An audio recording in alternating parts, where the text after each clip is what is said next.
Hello, welcome to Piano Playing Made Simple Quick Tips. Tips to help you get started with confidence, whether you're brand new or just getting started all over again. You are in the right place. Today I'm going to talk about something that, as a piano teacher, I hear about all the time.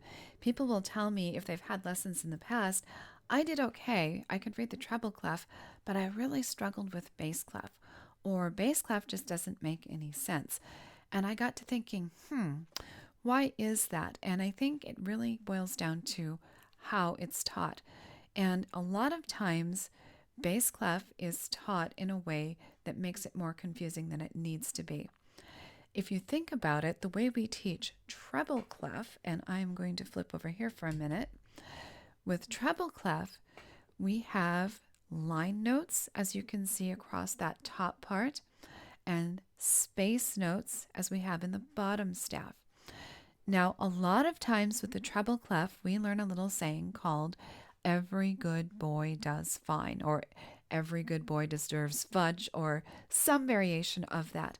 And that's what's used to teach us line notes in the treble clef. Then we have space notes in the treble clef.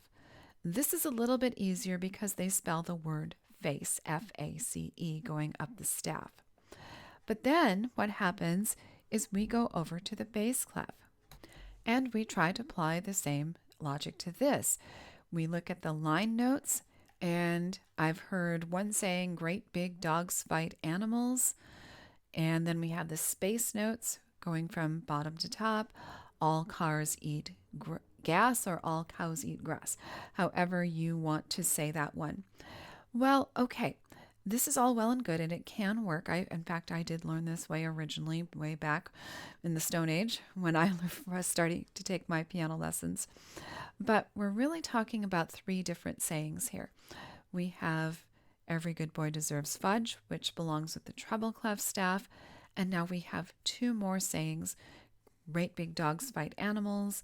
All cows eat grass. Now we've got three different sayings. And if you're still trying to distinguish between treble and bass clef notes, it could get confusing as to which saying to use with which group of notes. And I think this is what trips students up. So I decided, you know what? We need to just throw all of this out and make it a lot simpler, which is why I designed something that looks like this.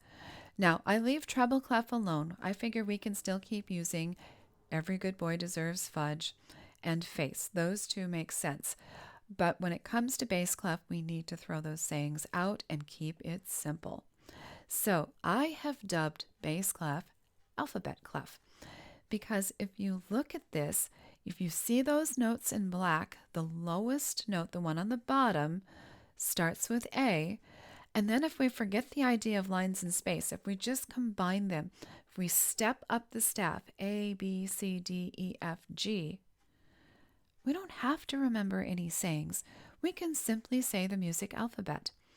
And if you realize furthermore that the alphabet, or the music alphabet at least, repeats itself, A, B, C, D, E, F, G, A, B, C, D, E, F, G, A, B, C, and so on, then you further know that when you get to the top of the staff, where I have the orange note, that highest one, well, that's just going to be the start of the next alphabet.